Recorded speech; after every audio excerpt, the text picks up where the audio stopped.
evening, friends, and thank you very much for being here this afternoon for our regular interaction. As is usual, I will make a few announcements, following which the floor will be open for you to respond to any seek any clarifications about that. One of the announcements that I have to make relates to two of my colleagues who are here. So I have with me Secretary West, Mr. Navtej Sarna, and to his right, Mr. Vinay Kumar, who is Joint Secretary, East and Southern Africa. So what we will do is, after the announcements, Mr. Sarna will make a few comments, following which all of you can address the issues that he has to make comments on. And in addition to anything that I have announced, and after that, of course, you have the right to ask me anything else that you would like to ask. Okay, let me begin with that. The first announcement that I have to make is that the Government of India had on January 21st issued an advisory to all Indian nationals in Yemen. We would like to reiterate that now, and that is that the security situation in Yemen is fragile, with high possibility of major conflict and disturbances. We therefore urge and advise all Indian nationals who are resident in Yemen to consider leaving Yemen on a voluntary basis by earliest available commercial flights. The second announcement that I have to make relates to Prime Minister's forthcoming visit. Prime Minister Shri Narendra Modi will be paying official visits to France, Germany, and Canada from 9th to 16th April. His first destination will be France from late in the night or in the evening of the 9th to the 12th. In France, Prime Minister will have meetings with President François Hollande. He will interact with different sections of French society, as well as the leadership there, and members of the Indian community resident in France. His second destination will be Germany. As you are aware, Prime Minister will be in Germany from 12th to 14th of April in connection with the inauguration of the Hanover Messe Festival. India is a partner country at this year's Hanover Messe.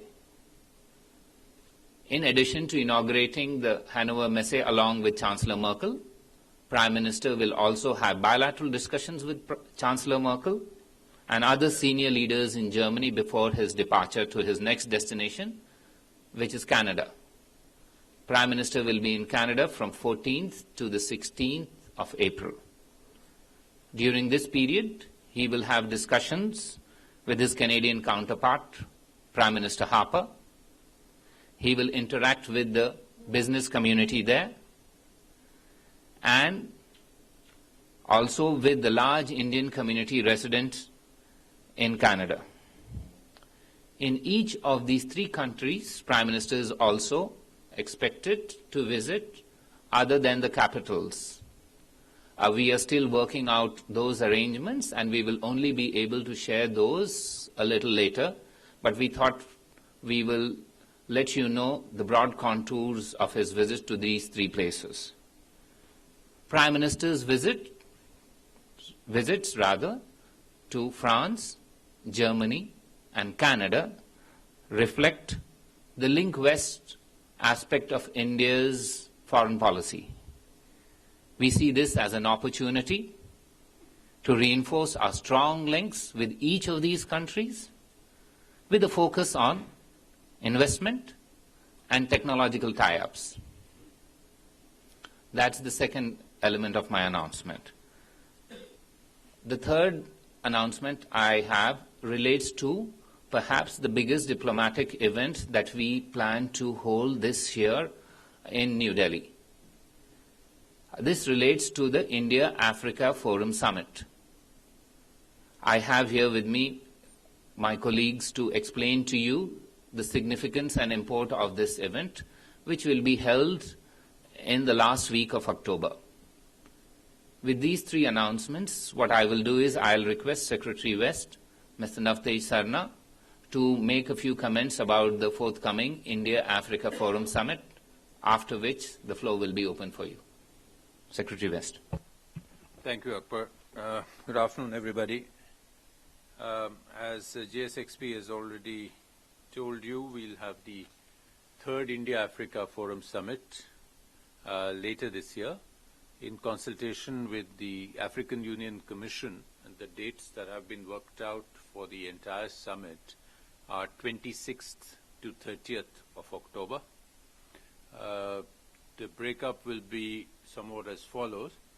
26th October, you have the senior officials meeting. 27th October, you'd have the foreign ministers meeting. 28th would be the arrival of heads of state and government. And 29th would be the summit. And 30th we would keep for bilateral interaction with various heads of state and government with our leadership. That's the programmatic aspects of the summit. Exact venues, timings, etc. We will tell you in due course. It would be useful to recollect that the India-Africa Forum Summit mechanism was put into place to give a framework to India's engagement with Africa in the present century, the functional, the economic, the political engagement with the entire continent as a whole. The first India-Africa Forum Summit was held in 2008 in India, and the second one was held in 2011 in Addis Ababa. So this will be the third one. The difference in this one is going to be that in order to fully reflect the way we are engaging the continent, we would be inviting all 54 members of Africa. Unlike in the previous summits, when the engagement was with a limited number according to a formula worked out by the AU. So this would be a first in that sense also. To give you some idea of the relationship and what we are trying to strengthen and build up, in the last 10 years or so, since this mechanism and before that was set up, but we have actually made available soft loans in terms of lines of credit of more than $7 billion to our African partners. And that forms nearly 2/3 of all lines of credit given by India in the last 10 years. Besides the loans, we have set up a number of capacity building institutions in various stages of implementation. There are 3 vocational training centers have already been set up in Ethiopia, Burundi and Rwanda, and several others are in the pipeline nearing completion. I mention these because capacity building is one of the major plank operation with Africa. And so we have, of course, a lot of people coming from Africa for training in various courses here. But when we set up a capacity building institution in Africa, then there is that much more scope for providing training to the African countries in their own country. In terms of incoming people coming on scholarships, 22,000 scholarships have been awarded to African participants under various schemes. These include the Pan-African E-Network Project, agricultural scholarships, the C.V. Raman Scientific Fellowships, ITEC, ICCR, and other training courses. Talking of the Pan-African E-Network Project, I may tell you that that's one of our most successful projects in terms of e-medicine and e-education. and that is now active in 48 African countries and has been working very well. It was to have been handed over to the African Union in 2014, but at their request, we have continued to keep it going ourselves for another 2 years. Besides this, a number of academic and business conferences have been held in India in this framework, and there have been exchanges of parliamentarians, journalists, and scholars. In terms of trade figures, there has been a robust increase, and in last 10 years, trade has expanded 14 times from where it was. It has today crossed 70 billion US dollars with Africa. Besides trade, we have an investment from Indian entities, direct foreign investment, amounting to about $32 billion. India has also emerged as an attractive destination for African students and for medical tourism. This summit will give us another opportunity to assess our overall engagement with all of the African continent and will provide future direction to this engagement in the coming years. This is something which has been eagerly looked forward to by our partners as well as by us. So I'm sure you will, as the weeks and months go by and we reach the summit, we will have an opportunity to give you more details about the specific documents, about the specific declarations, about the various elements that will be finalized in the run-up to the summit. Thank you. What we will do now is that I first ask you if you have any questions related to what Secretary West has said.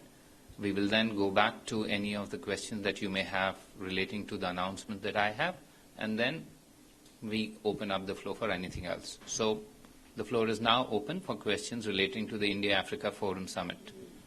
Yes, Ashok? You talked about engagement with Africa, but that is not on a very robust footing as of now. First is that there are more incoming visits from Africa, and on reciprocity, we don't have the outcoming visit. Then number two is that Indian Embassy has presence only in 42 out of 54 countries. And the ITEC, which you said that the flagship program for Africa, India's flagship program for Africa, is present only in 48 countries. So how do you think that since you are inviting all the leaders of the 54 countries over here, how do you think of bridging this gap? Thank you, Ashok. I'm actually very grateful for your points because you have added substance to what I actually said. I only did. We actually have 48 out of 54. I think it's very robust engagement. I don't know how you call it not robust. And I think VVIP visits are a very important aspect of our engagement, but they're not the only factor. If you see that the first visit the Prime Minister has made this year has been to 2 African countries, Seychelles and Mauritius. And there are other visits planned at various levels in the coming year. VVIP visits is often a question of scheduling, and it all may not happen together. But the fact that we have been focusing will become very obvious to you as we go towards the summit, and at this stage I wouldn't share more information on that. So ITEC, as you yourself said, is active in 48 countries. India, although you discount in our interactions with other countries, we have always found a very positive recognition of the fact that India is actually represented by embassies in so many African countries. the fact that our investment is what it is, I would like you to do a comparison with some other countries, and I don't want to mention names here, but this was very positively commented upon in the in the AU summit earlier this year in Addis Ababa in the last week of January. The fact is that the Pan-African e-network is there in 48 countries, but ITEC is there, if I'm not wrong, not in 48, but in 54 countries. ITEC is always also a question of the recipient country utilizing scholarships. We give slots. Sometimes we give 100 slots to each country. That time the country may not be in a position actually to send 100 people. So I think this is one of the, permit me to say it to you, but this is a kind of easy conclusion to draw that, oh, India is not fully engaged in Africa. I would request you to break it down into elements. Visits is one element, trade is another, capacity building is another, investment is another. And when you actually do that, diaspora is another, you will see the kind of deep engagement that there exists already. There is always scope for expansion, always. And the best of relationship can be upgraded. And that's what we're trying. Yes, Ranjit? Heads of states of all 54 member countries have confirmed their participation. Well, I have only announced the dates today, Ranjit.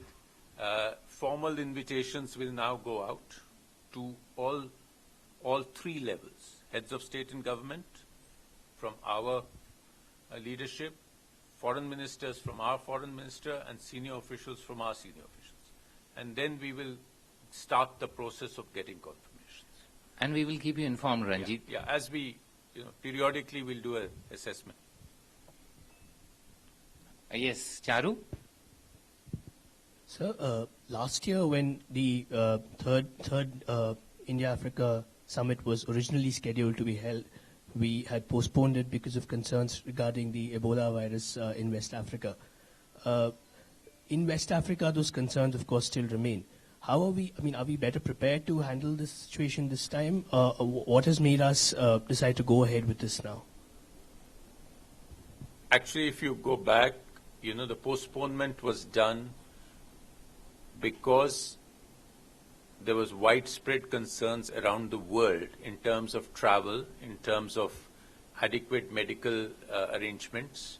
And while we were prepared technically to handle that, we thought that it would not be the right atmosphere for a summit if we had to set up very extensive medical checks on arrivals on what is supposed to be a very joyous, sort of positive and a constructive engagement.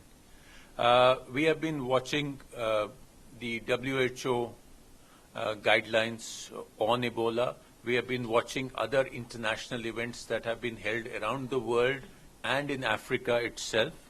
And on the basis of a sort of considered opinion, we have taken a balanced decision that despite the fact that, yes, those concerns remain, however, the trends are looking different today, and also the fact that the overall engagement with Africa, we didn't want to put away indefinitely. It's far too important for us so we will do what is necessary to be done. Okay. If you have any other questions on any of the two other announcements that I made, I would just preface the visit announcement with the caveat that we will have separate briefings nearer the visit on specific elements of that visit. This was just to let all of you understand the broad contours so that all of you can start preparing. There have been several who are already planning to travel along to various destinations. This will give you an idea of that. So if you have any other questions on the Yemen part, I will answer. Otherwise, we will open the floor to anything else. On Yemen? Yes. Good afternoon. I expected good news in France during the visit regarding this plane for the army, Rafael. I said that I will do the briefing on those elements a little later, and we will share all good news with you.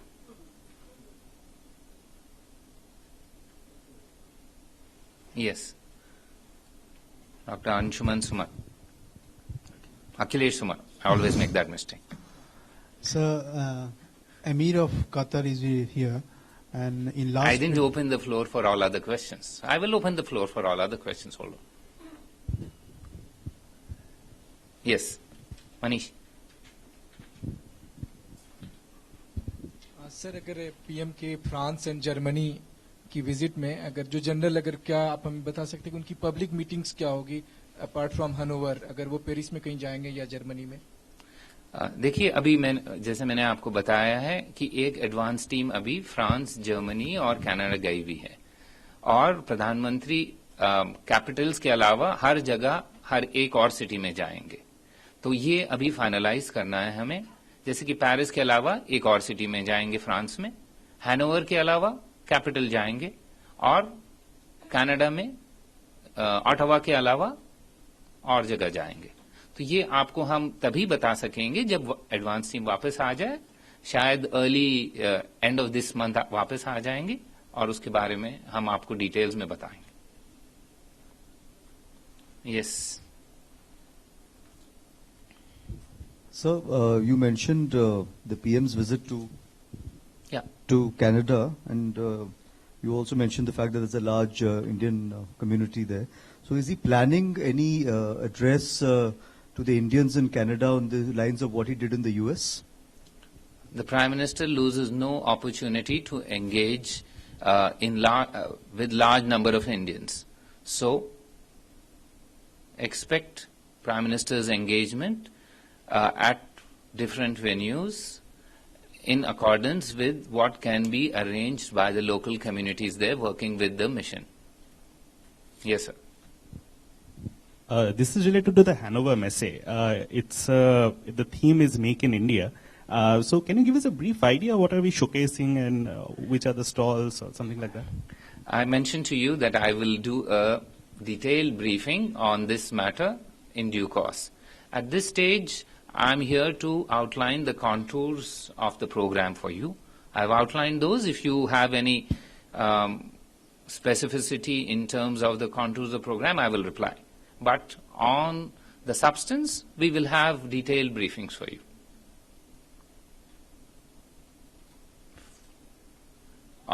No, let's finish and then. Yemen, yes, ma'am. Could you just give us a sense of the number of Indians that we are looking at? Because in the past, in Libya and other countries, despite advisories, till the last moment we have had a situation where ultimately the Indian government has been pressed into sending out flights to pull them off. So what is the situation like right now? Yes.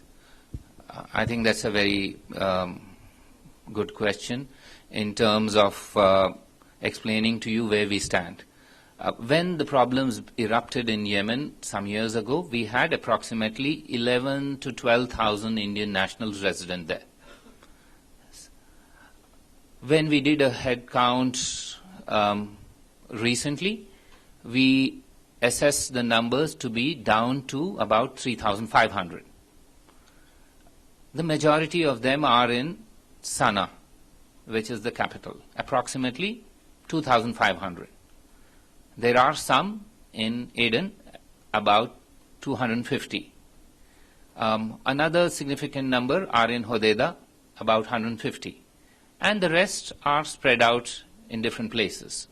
So that's in terms of figures. Now in terms of categories, and you're right that we've had problems elsewhere, we have approximately 50% of these 3,500 who are nurses. We have urged them. We are working with them. Government of India is very keen, and this is the third advisory that we've put out through our mission there. The second time I'm articulating it, but on the 19th of March, we had put out another advisory through our embassy in Sana'a. We did once on the 21st of January, the second on 19th of March, and the third now. We hope that through you we can communicate the seriousness of the situation there and advise everyone to leave as long as it's possible.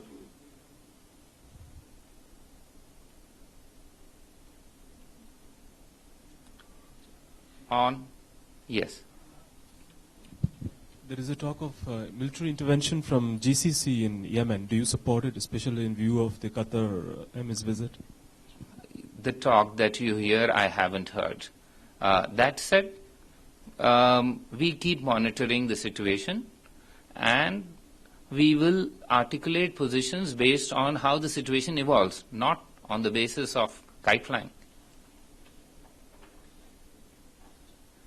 If there are no further questions on this, no, Ashok, you're over. You're the first. If you have no other questions on this, I will open the floor for any other questions. And I think Dr. Akhilesh Suman had asked. And in the last briefing, you have mentioned that when Amir of Qatar will be here, there will be opportunities open up for India as well as investment from Qatar. So can you give us an idea what opportunities open up today? During the talks between Prime Minister and the Amir of Qatar, there were three broad economic engagement that we focused on. One was investments into India. From the conversation and the positive tone of the Emir of Qatar, we see that there is significant scope for moving ahead. For example, he did mention that he trusts the economy of India.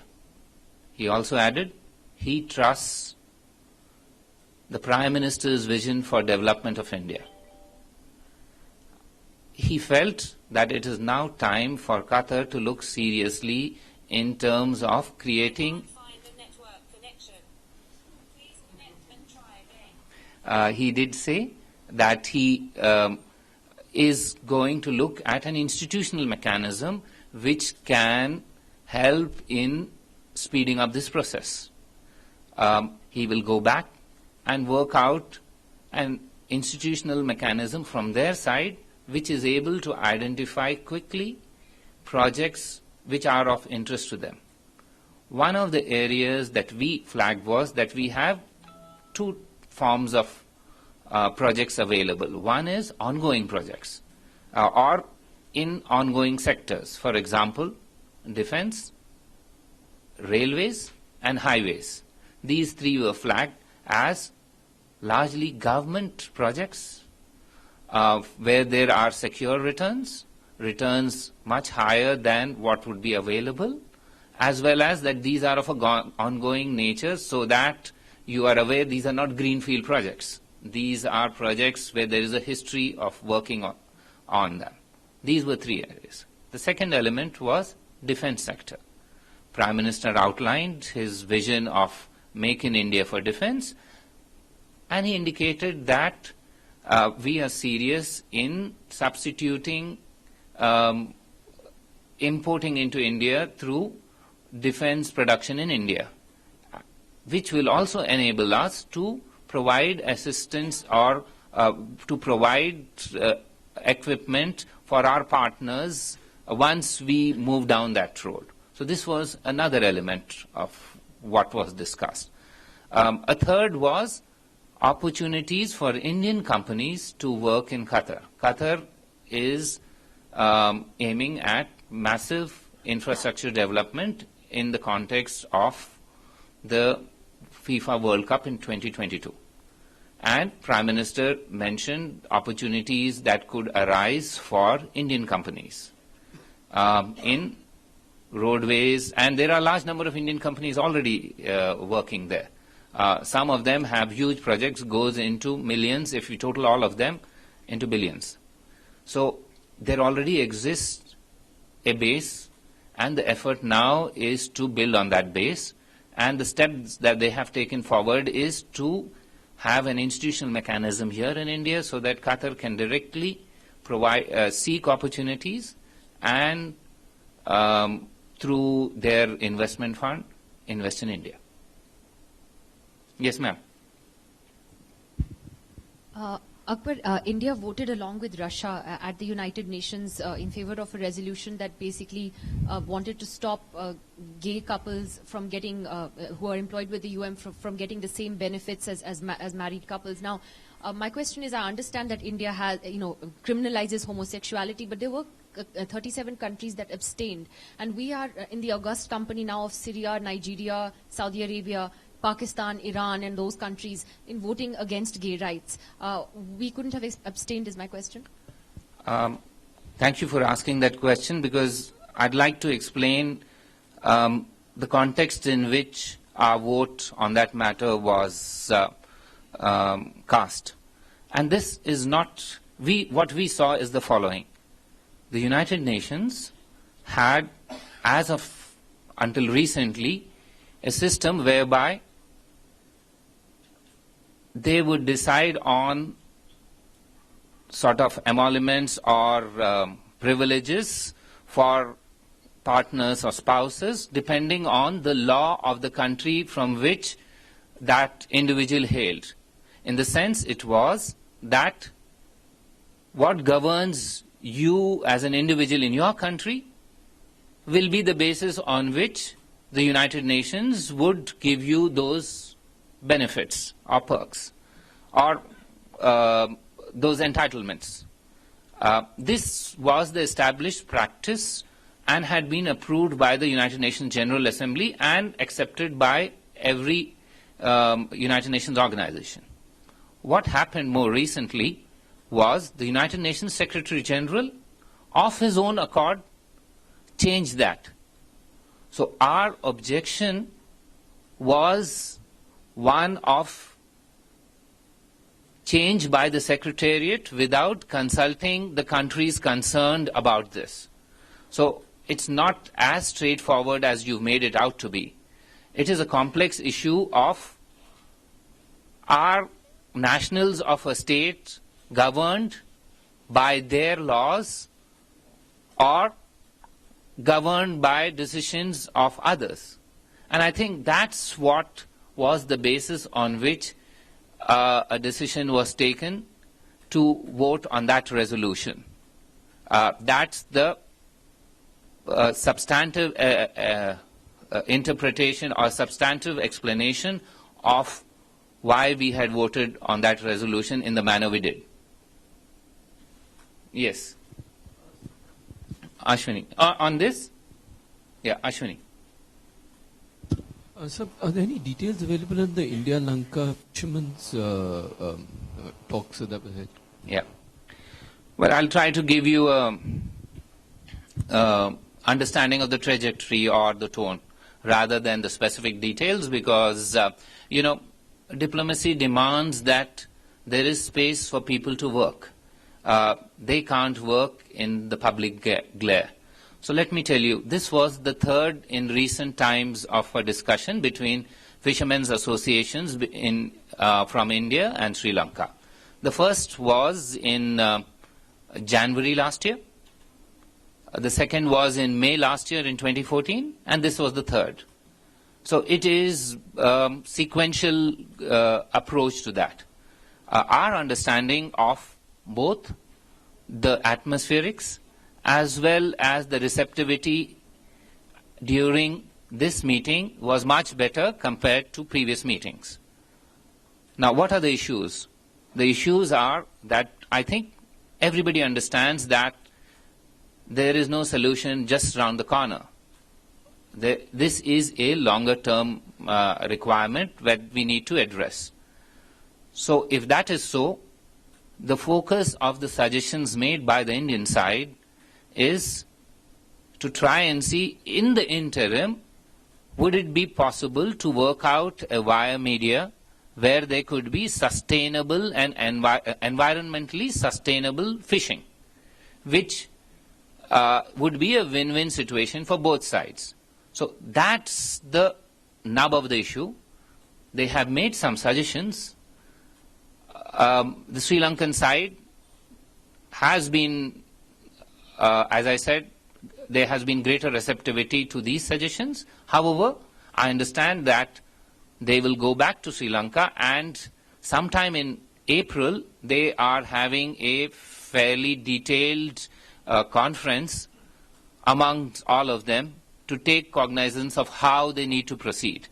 It is at that conference that they will discuss these suggestions, following which they will come back, or there will be a next meeting, that is in May. So that's where we are on that. Yes, sir. Yes, please, hold. Let's finish. So I presume no one else has on fishermen. You have on fishermen? Yes, ma'am. Let's finish the fishermen part and then we go to. So that's easier for me. Can you elaborate what was put on the plate for the fishermen to discuss? Fish. What was the offer? Yes. Pardon? What was the offer?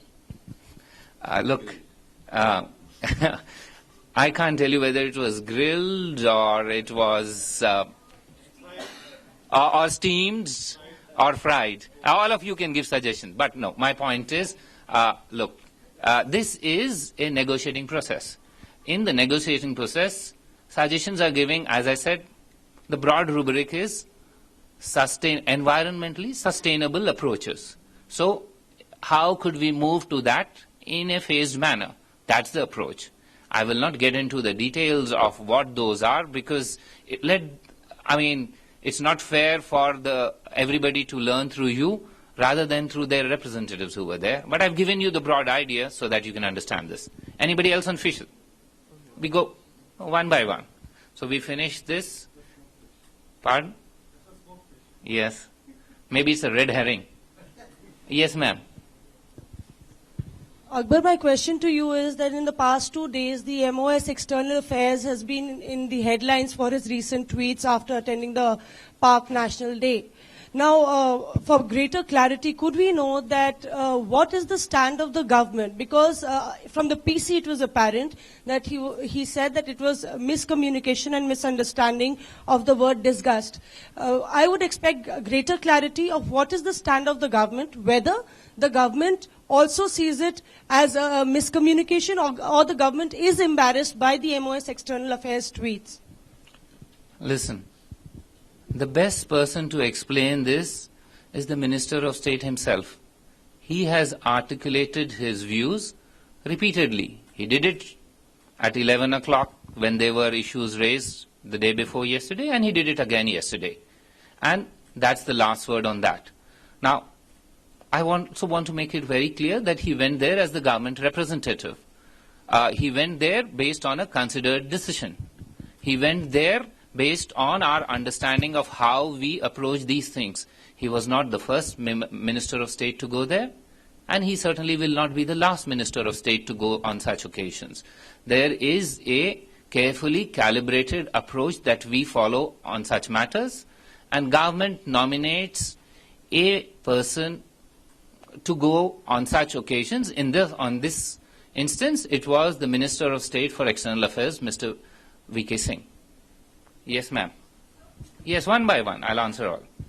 Sir, could we know at what time was the MOS informed that he has to represent India? Because till 6 in the evening, he insisted that he was not aware. Was it a last-minute decision to send him? I think others are giving contrary views. You may have heard that at a certain stage. Government doesn't. I said this was a carefully considered decision, a calibrated decision, a decision taken well in time. Yes, ma'am. One by one. I will answer. Sir, my question is कि लगातार पाक उच्चायोग में Kashmiri separatist लगातार बातचीत कर रहे हैं. आप लोगों ने पहले जो स्टैंड लिया था वो बहुत कड़ा रुख था, लेकिन अब आपका स्टैंड नरम हुआ है. तो आखिर ऐसा क्या डेवलपमेंट हुआ है इस पूरे दौरान कि आप लोगों का रुख नरम हुआ है पहले से? Thank you very much. Let me try and explain. In diplomacy, contextual specificities are of importance. So, please assess our stances in terms of the contextual specificities rather than trying to adopt a reductionist approach and beat down diplomacy to very dumb levels. We carefully examine these situations. We take responses based on our understanding of the contextual situation, and we've taken this decision based on contextual situation, including reciprocity of who had come to the Indian Republic Day celebration some time ago, which none of you were interested in any case. Yes, I will answer. Yes. So when is the Prime Minister likely to visit Japan, and do we get any Japan, okay. and when do we hear about defense-related tie-ups, if so, with the government of Japan? Okay. We have an arrangement with Japan whereby we have annual summits. You are aware that Prime Minister visited last year for the annual summit. Therefore, this year we expect to welcome the Prime Minister of Japan during the latter half of this year. Yes, yes, Srinjoy? So Twitter is a very recent phenomenon, but there have been other forms of communication in the past. So do you have any record of a MOS, External Affairs, speaking about disgust or duty after a visit to the Pakistan High Commission in the past? Srinjoy, if I had an answer to your question, I would be an archivist, not a spokesperson. Even if you ask me of what my record of what I have tweeted, the 7,000 tweets that I have, I do not have that. So please don't expect me to be an archivist. I'm a diplomat. We respond to situations as they emerge. Yes, Indrani?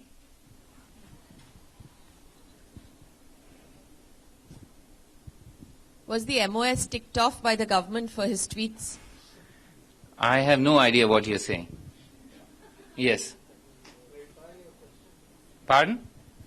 Yeah, are all questions on this over, or you're still wanting on this? Let's finish all. Almost related. Actually, this is related to the Foreign Secretary's visit to the SAARC countries. Yes. So I want to know, actually, could you give us a sense of outcome, particularly the meeting with his counterpart in Pakistan and Bangladesh? Yeah. I think the Foreign Secretary's visit was in the context of a SAARC Yatra, which meant that the primary focus of the interactions was how do we take forward the visionary proposals that Prime Minister had put forth in his statement during the Kathmandu summit. And therefore, there was a lot of discussion on some of those specificities. For example, the SAARC satellite. Another example, vaccine, for which India is offering to do it. A third is the South Asian University. Of course, when the Foreign Secretary visits these countries, he will certainly discuss bilateral issues. As diplomats, we take every opportunity to utilize time and space to push our interests. Therefore, with Pakistan and with Bangladesh, bilateral issues were discussed. All aspects of those bilateral issues.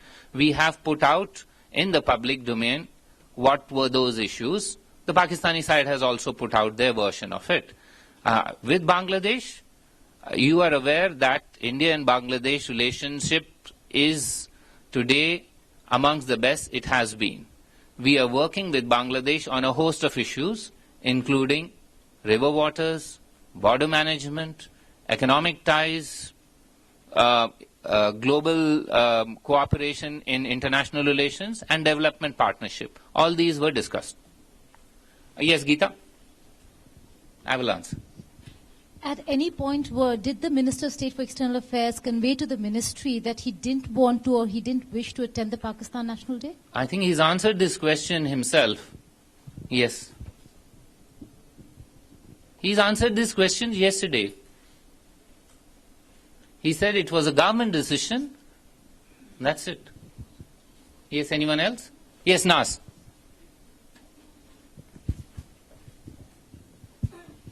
Yeah, Akbar, in the last briefing you said India and USA have overcome the hurdles in the implementation of the nuclear deal and the administrative arrangement. And you said there was also a workshop on nuclear insurance pool. Could we just know what was the response of the companies which participated in the workshop? How feasible they found this idea? Yeah, the workshop relates to trying and explaining what the contours and the legal configuration of the insurance approach is. And since this is a first for India, what we did was we got people from outside who have experience in this, like the French. And we also had the Indian approach outlined by the GIC, so that everybody understands that what we are doing is in accordance with broadly accepted international practice. Once that is done, it is now the next step for companies to work together amongst each other. I mentioned to you that more than 100 companies participated in that, and our understanding is that we've moved on. There are no longer any policy hurdles that are impeding nuclear cooperation between India and the rest of the world, including the United States. Now it is feasibility of the commercial viability of these things that will be addressed by the companies themselves. Policy hurdles are over. Yes, ma'am. India and China just finished the 18th round of border talk, and Mr. Yang Jiechi also met Prime Minister Modi. So we see that in the last two visits of Chinese leadership, actually there were standoff happened in the border. So does this 18th round border talk build the confidence for India of the border situation for Mr. Modi's visit to China this time? Yes. You're aware that in the statement that we put out yesterday, we did indicate that peace and tranquility on the border is of the utmost importance to us. This is a shared understanding with the Chinese side. And as good partners, we work together with the Chinese on this on the basis of trust and understanding. Anyone else on anything? Yes, Maria. Yeah, thanks. On the 18th of December, Mrs. Swaraj in Parliament told about a proposal from Italy about a consensual solution on the issue of Italian Marines. Now it's 3 months, and I would like to know if there are any developments about this specific issue, about the proposal from Italy. Since Secretary West, who handles these matters here, I will take the opportunity to ask him to respond to that. You're right, this proposal has been received. It is presently being examined by our legal experts.